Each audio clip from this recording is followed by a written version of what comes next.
Selamat pagi teman-teman. Kembali bersama Ariel Kurnaidi. Kita akan merenungkan firman Tuhan dari buku Renungan Pagi, Anak dan Pelajar. Yesus sahabat terbaik dan setia. Yang disusun oleh Pastor Dr. Marolop Sagala. Mari kita awali dengan doa. Bapa di sorga, kami akan belajar firman-Mu. Tolong kami supaya firman-Mu menjadi pedoman dalam hidup kami hari ini. Dalam nama Tuhan Yesus kami berdoa. Hari ini, tanggal 5 Februari, judul renungan kita, Diberikan nama Yesus kepadanya. Ayat hafalan, Lukas pasal 2 ayat 21. Dan ketika genap 8 hari dan ia harus disunatkan, ia diberi nama Yesus, yaitu nama yang disebut oleh malaikat sebelum ia dikandung ibunya.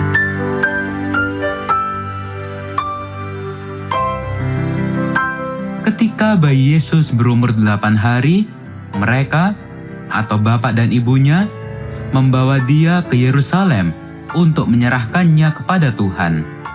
Sebagaimana yang tertulis dalam kitab Lukas pasal 2 ayat 22. Itu adalah ketetapan Tuhan yang harus dilakukan oleh setiap kelahiran anak laki-laki bagi bangsa Israel. Hal itu disebut pentahiran bagi setiap bayi laki-laki. Bayi Yesus dibawa ke Yerusalem, artinya dibawa ke Bait Allah. Memang Bait Allah hanya ada di Yerusalem, sedangkan sinagog ada di berbagai tempat di mana saja orang-orang Yahudi berada. Bait Allah biasanya disebut Temple of God, sebagaimana yang tertulis dalam kitab Lukas pasal 2 ayat 27, atau Ka'bah. Sedangkan sinagog disebut rumah ibadat, sebagaimana yang terdapat dalam kitab Lukas pasal 4 ayat 16. Bayi Yesus pertama kali dibawa oleh orang tuanya ke Bait Allah yang di Yerusalem. Bait Allah itulah yang dibangun kembali oleh bangsa Israel dari keturunan Yehuda setelah sekembalinya dari pembuangan di Babilonia. Bayi Yesus dibawa ke Bait Allah itu adalah untuk upacara yang telah ditetapkan oleh Tuhan. Upacara yang dilakukan adalah bayi Yesus disunatkan, dan itu disebut pentahiran atau upacara penyerahan kepada Tuhan.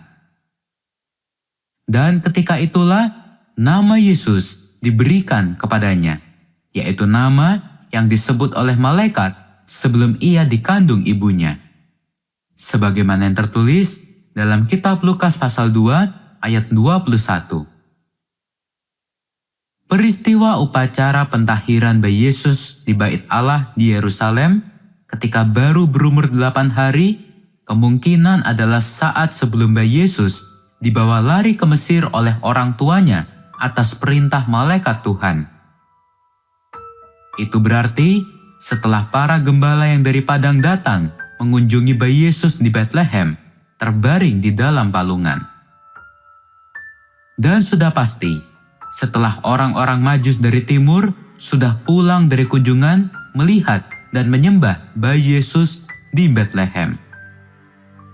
Pemberian nama Yesus kepadanya adalah sesuai dengan petunjuk Tuhan lewat malaikatnya. Nama yang sangat penting dan mengandung arti sesuai dengan misinya. Nama itu bermakna, Dialah yang akan menyelamatkan umatnya dari dosa mereka. Nama lain juga diberikan kepadanya, yaitu Immanuel. Immanuel berarti Allah menyertai kita. Dengan demikian, kehadiran Yesus tidak hanya menyelamatkan kita, tetapi juga berarti Allah menyertai kita. Alangkah indahnya jika kita menjadikan Yesus sebagai sahabat kita. Maka itu berarti Yesus akan menyelamatkan kita, dan Allah bersama dengan kita.